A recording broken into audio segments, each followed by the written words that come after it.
அமரர் கல்கியின் கள்வனின் காதலி அத்தியாயம் 9. வெயிலும் மழையும். சென்ற அத்தியாயங்களில் கூறிய சம்பவங்கள் நடந்து 2 வருஷங்கள் ஆகிவிட்டன. அபிராமி இப்போது இன்னும் ஒரு 4 விரட்கடை உயரமாகி இருக்கிறாள். அத்துடன் நெற்றியிலே ஒரு வடு. வண்டி குடைசாய்ந்த ஞாபகார்த்தமாக இலைசாய் தெரிகிறது. மற்றபடி அதே குழந்தை முகம்தான். கண்களில் அதே குறுகுறுப்புத்தான். திருப்பரங்கூரில் கிராமத்து வீதி ஒன்றில் ஒரு பழைய ஓட்டு வீட்டின் கொல்லைப்புறத்து கிணற்றங்கரையில் அவளை இப்போது நாம் பார்க்கிறோம். கிணற்றைச் சுற்றி ஒரு வரிசை கமுகு மரங்களும் அவற்றுக்கு அப்பால் சில தென்னை மரங்களும் வளர்ந்து அந்த இடத்தை குளிர்ச்சியாகச் செய்து கொண்டிருக்கின்றன. சூரிய கிரணம் ஒவ்வொன்றும் அங்கங்கே எட்டிப் பார்க்கின்றது.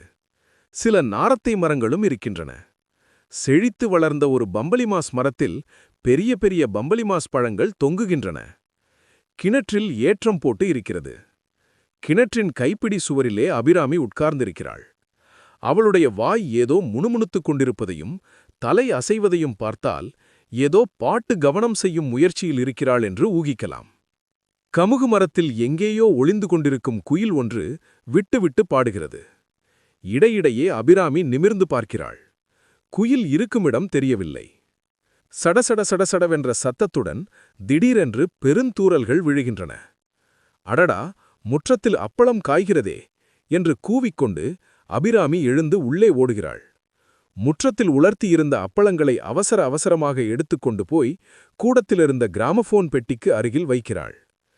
எல்லா அப்பளங்களையும் எடுத்து வைத்தாளோ இல்லையோ, உடனே தூறல் நின்று பளீரென்று வெயில் காய்கிறது. அபிராமி தனக்குள் சிரித்துக்கொண்டு, அட, நாசமாய்ப் போகிற வெயிலே என்று உரத்து வைக்கிறாள். அப்போது, அது யார் நாசமாய்ப் போகிற பயல் என்று சொல்லிக்கொண்டே முத்தையன் உள்ளே வந்தான். அபிராமி அவனை பார்த்து மறுபடியும் சிரித்துவிட்டு, அண்ணா, பயல் இல்லை அண்ணா, வெயில், வெயிலை வைத்தேன் என்று கூறினாள். அவனுடைய கையை பிடித்து இழுத்துக்கொண்டு போய் கூடத்தில் கிராமபோனுக்கு பக்கத்தில் கிடந்த பலகையில் உட்கார வைத்து, அண்ணா, இந்த பாட்டை கேளு என்று சொல்லி பாடத் தொடங்கினாள்.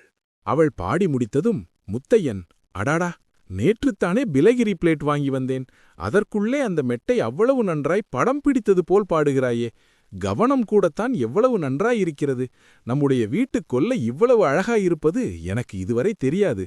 நான் சொல்கிறேன் கேள் அபிராமி, ஒரு நாளைக்கு நான் நாடகத்தில் சேர்ந்துவிடப் போகிறேன், அப்போது நீயே எனக்கு எல்லா பாட்டுக்களும் இட்டுக்கட்டி தரலாம் என்றான். அபிராமி வெட்கத்துடன் முகத்தை கையினால் மறைத்துக்கொண்டு, போ அண்ணா என்றாள்.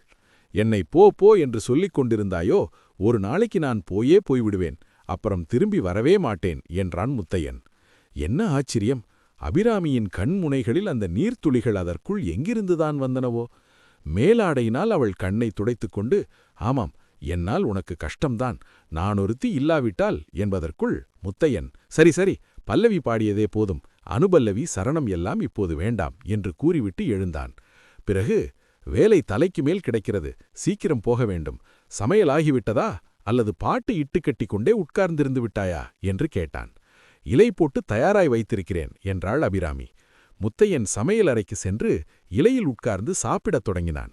நிஜமாகவே என்னை விட்டுவிட்டு போய்விடுவாயா அண்ணா என்று அபிராமி கேட்டாள். முத்தையன் சிரித்தான். ஆனால் அந்த சிரிப்பிலே சந்தோஷமில்லை, இருதயத்தில் பாதிக்கும் துக்கம் இருந்தது. அபிராமி, உன்னை விட்டுவிட்டு போகிறவனாயிருந்தால் 2 வருஷத்துக்கு முன்பே போயிருப்பேன் என்றான். கொஞ்ச நேரம் கழித்து அபிராமி சொன்னாள், ஒரு சமாச்சாரம் அண்ணா, அந்த கார்வார் பிள்ளையை இங்கே அழைத்து கொண்டு வராதே, அவன் மூஞ்சியை கண்டாலே எனக்கு பிடிக்கவில்லை. நீ அந்தண்டை போகும் சமயம் அவன் என்னை பார்த்து வெறிக்க வெறிக்க விழிக்கிறான். முத்தையன் நிமிர்ந்து பார்த்து, என்ன சொல்கிறாய், நிஜமாகவா என்று கேட்டான். ஆமாம், நேற்றைக்கு நீ இல்லாதபோது அவன் இங்கே வந்து கதவை இடித்தான். நான் ஜன்னல் வழியாக பார்த்து அண்ணன் இல்லை என்றேன். அண்ணன் இல்லாவிட்டால் கதவை திறக்கக்கூடாதா என்று சொல்லிவிட்டு போனான். அவனுடைய நடவடிக்கை ஒன்றும் எனக்கு கட்டோட பிடிக்கவில்லை. அபிராமியின் முகத்தையே பார்த்து கொண்டிருந்த முத்தையன் திடீரென்று கலகலவென சிரிக்கத் தொடங்கினான். அபிராமியின் கண்கள் மறுபடியும் இதோ ஜலத்தை பெருக்கி விடுவோம் என்று எச்சரிக்கை செய்தன. முத்தையன் சிரித்துக்கொண்டே, ரொம்ப சரி, பேஷான யோசனை. அபிராமி, நான் சொல்வதை கேள், அந்த கார்வார் பிள்ளை அப்படியா பண்ணுகிறான்? பேசாமலிரு, அவனுக்கு உன்னை கட்டிக் கொடுத்து விடுகிறேன், அதுதான் அவனுக்கு சரியான தண்டனை என்றான். இதை கேட்ட அபிராமி அவன் சற்றும் எதிர்பாராத வண்ணம் தேம்பி தேம்பி அழத் தொடங்கினாள். முத்தையனுக்கோ கோபம் அசாத்தியமாய் வந்தது. சீச்சி, வர வர நீ மகா அழுமூஞ்சியாய் போய்விட்டாய். என்ன சொன்னாலும் அழுகைதானா, நான் தொலைந்து போகிறேன் என்று சொல்லிவிட்டு பாதி சாப்பாடு அப்படியே இலையில் இருக்க எழுந்து போனான். அடுத்த அத்தியாயத்தில் சந்திப்போம்.